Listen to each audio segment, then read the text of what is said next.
Mag-install tayo ngayon ng solar setup.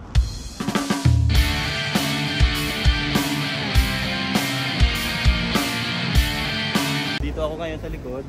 So, bala ko dito ko ilalagay sa taas. Gamit itong 240 watts monocrystalline na solar panel. Tapos na natin ng ating solar setup.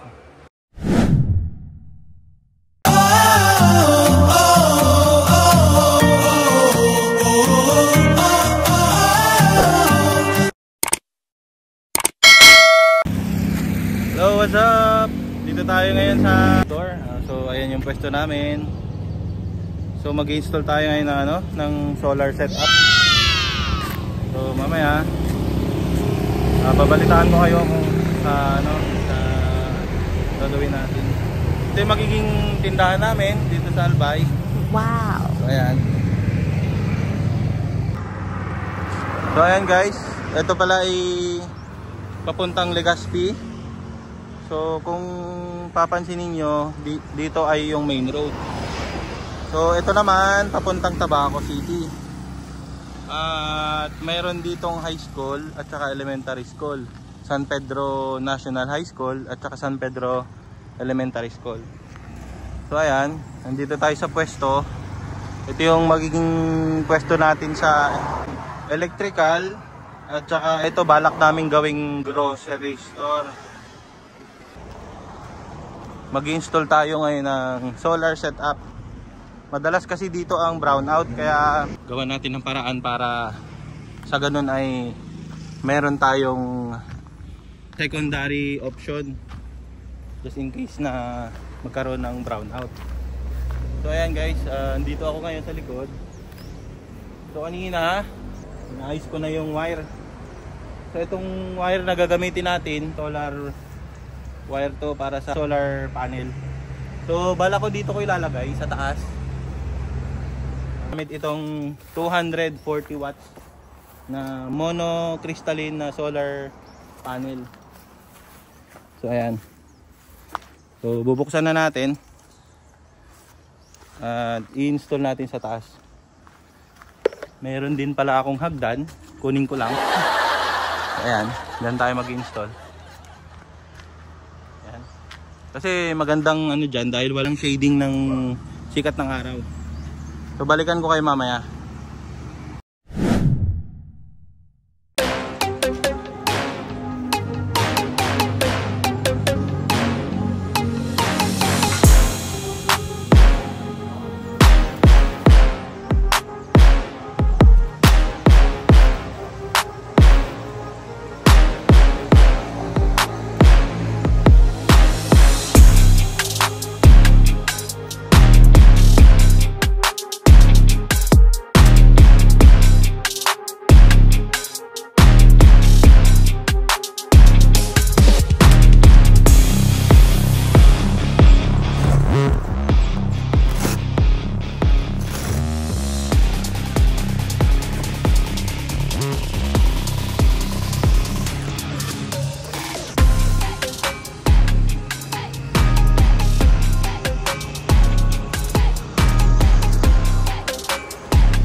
For this.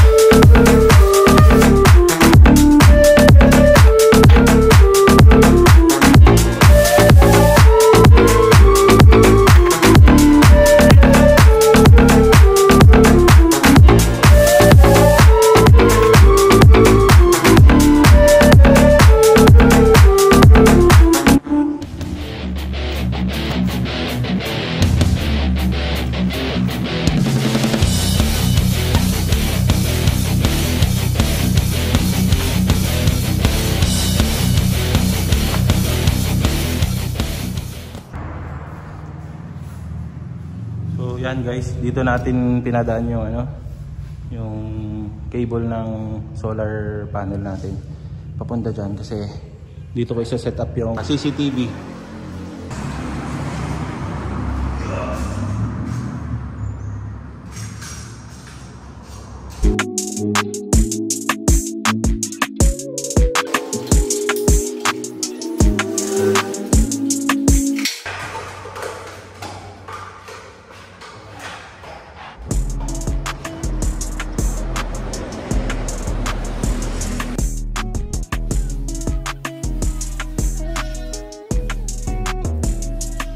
Pagkatapos natin ma-set up ang solar panel, isunod natin ang breakers. Ito siya.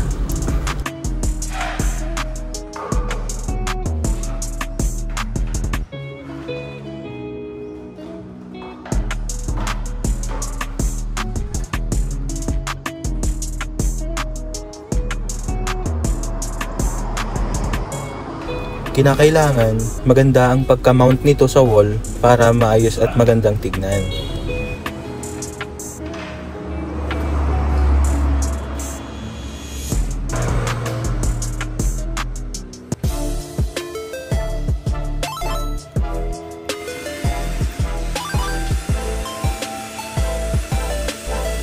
Isunod na natin i-install ang ating solar charge controller.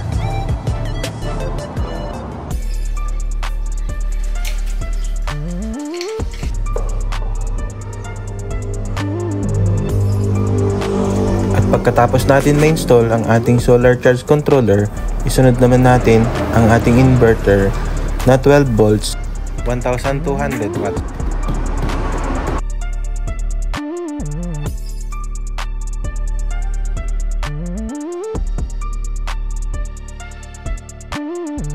Gagawa naman tayo ng male plug mula sa inverter na 220 volts papunta sa breaker para safe ang ating current.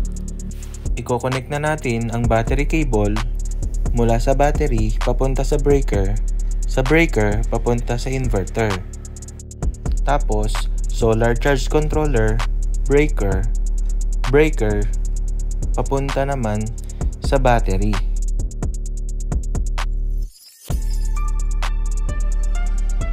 At kapag connected na ang lahat ng mga wires, saka natin naman aayusin para malinis tignan.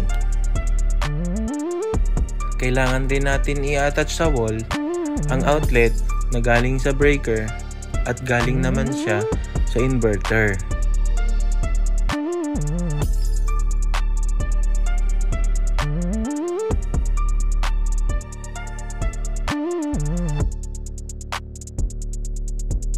At kapag natapos na natin step by step, higpitan lang natin yung mga tornilyo ng breakers at i-check ng maigi kung nasa tamang position naman sila, positive o negative. Ito na yung linya ng solar wire na galing sa solar panel. Naglagay na rin tayo ng moldings nito para malinis tignan.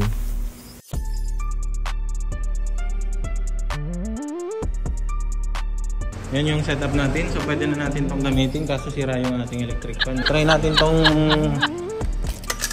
Barena. Yung gagana. Ewan ko lang. Kasi dapat hindi pwede to eh. Dahil ano to eh.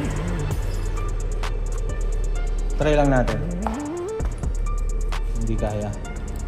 Hindi gagana. Ah, kasi nakababa. So nakababa. So yan. Yan o. Gumagana guys. O, diba? 220 yan siya. 220. Ibig sabihin, yung modified sine wave inverter natin, kayang-kaya pala ng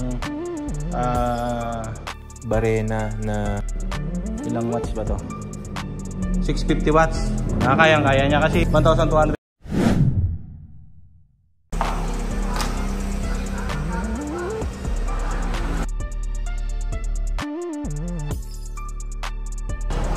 Dapat ingatan to kasi pag dumikit to doon sa isa, sa positive or sa negative dyan, eh magkakaroon ng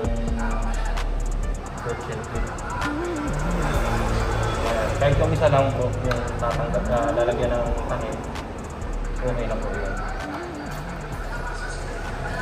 So kasi ano talaga yan, mainit. Eh, pag magtigil yan.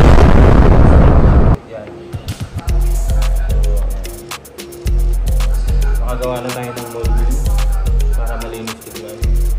Puputulin na natin ang molding.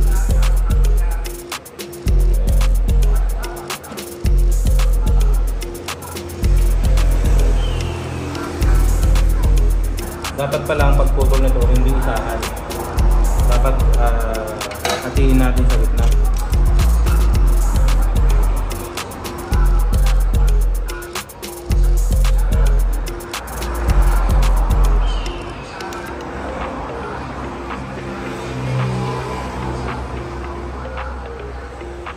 Make sure na hati talaga sa gitna.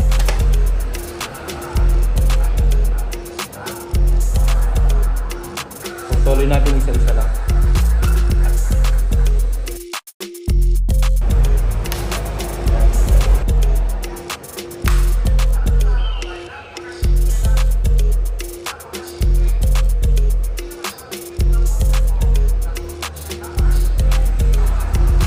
Ayan na. Tanggal na yung excess na wire natin. Ngayon, babalatan natin.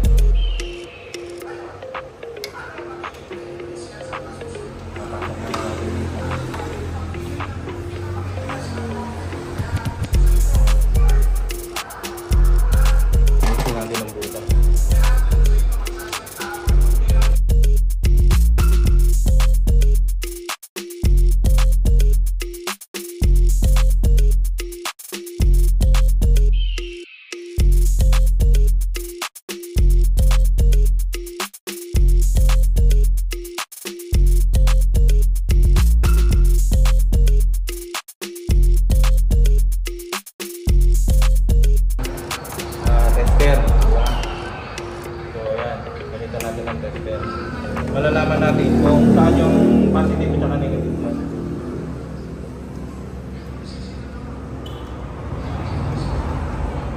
Kung ano ba yung tama, negative. Ako ma'am.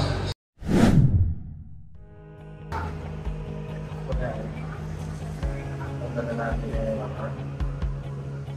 Pwede natin yung negative na.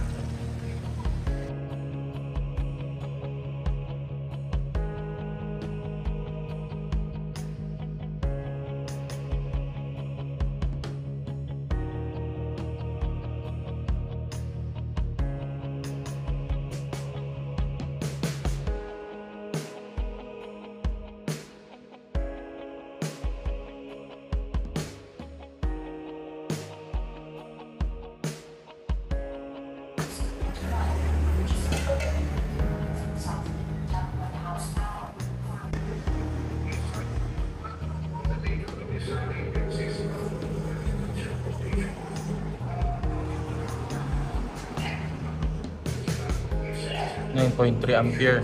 So medyo ano talaga, matirik yung araw.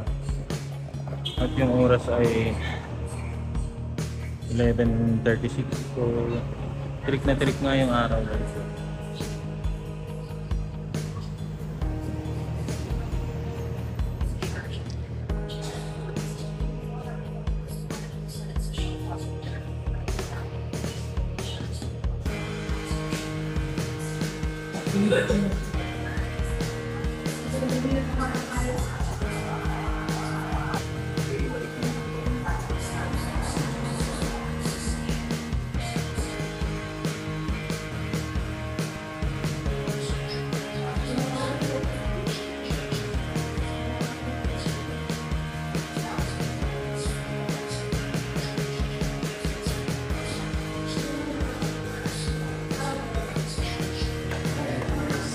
Good. Wow. Malinis na guys.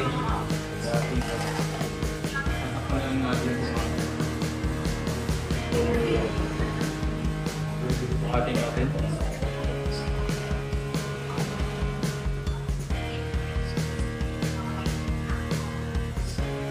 So, Bale, 12 volts papunta dito.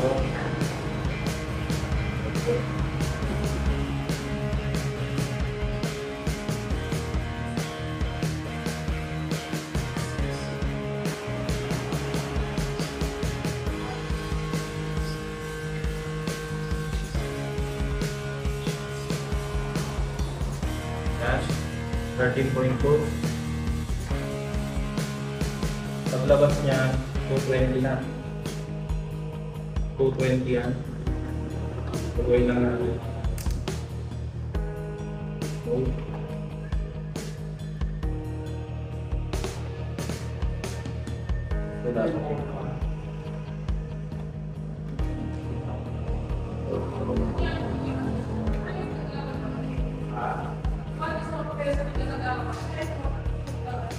Yan, kahit magbaliktad na to. Kahit baliktad na, okay ba? Kasi AC na to, AC. Bale, yan, ito nga natin. Diba? 215.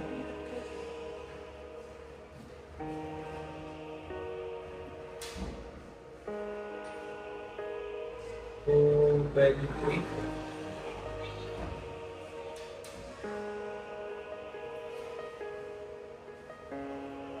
270. Balik ka na natin. Pwede naman dito kasi mula dito sa 220 papasok dito sa ating protection na 40 amperes na pang AC na na circuit breaker, lalabas siya dito. Dito yung so pwede na to. May power na to. Yan. 215, 210, lalaro eh.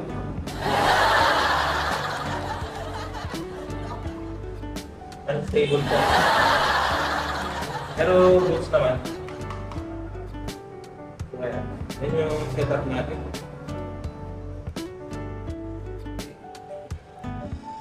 So yan, nalinis na siya. Simple setup lang. So takpan na lang natin to. Yan, takpan natin. Dito natin lalagay yung ano natin, yung rack ng CCTV DVR natin at saka yung modem dito ko ipapalagay. So from here, power outlet papunta dyan. So ayan. Umulan bumagyo, may kuryente o walang Dio nila dito, yung Aleco ay goods pa rin tayo sa CCTV at saka Wi-Fi modem. Ito, natapos na natin ng ating solar setup. Malit lang yan, off-grid. Pero kahit papaano ay malaking tulong na rin yan para sa ating CCTV at saka Wi-Fi modem. Yan. So meron din tayong paninda dito na electric fan, 12 volts lang yan. Shout out lahat sa inyo guys. DIY tayo, DIY. So, hindi pa tayo nakakapagkabit ng CCTV dahil unang-una hindi ko alam yung ating paglalagyan kung paano, kung saan ko ilalagay dyan yung mga CCTV. Ang tanging naikabit ko lang ay dito sa labas. So yan, nakaabang na siya. Isa, dalawa, andun yung isa. Ayun, ayun, ayun. So yan lang muna. Ito na, dito ko natatapusin ang ating vlog para sa pag-install natin ng solar setup off-grid. 240 watts pala yan guys. So ayan.